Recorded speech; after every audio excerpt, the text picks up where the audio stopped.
Welcome to Srilakshmi channel. நம்ம இப்போ பலாக்கொட்டை பொடி மாஸ் தான் பண்ண போகிறோம்.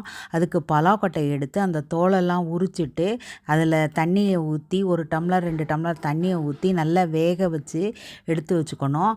அதுக்கப்புறம் நல்ல தோலெல்லாம் க்ளீன் பண்ணிவிட்டு மிக்சியில் விப்பரில் போட்டு இப்படி பொடி பண்ணி பொடி மாஸ் மாதிரி ரெடி பண்ணி வச்சுக்கணும்.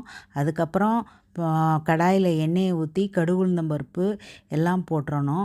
நல்லா பொரிஞ்சதுக்கப்புறமா வெங்காயம், பச்சை மிளகா, கருவேப்பில்லை, கொத்தமல்லி எல்லாத்தையும் போட்டு நல்லா வதக்கணும். வெங்காயம் வந்து ப்ரௌன் கலராக மாற வரைக்கும் வதக்கணும். 1/4 ஸ்பூன் உப்பையும் சேர்த்துக்கணும்.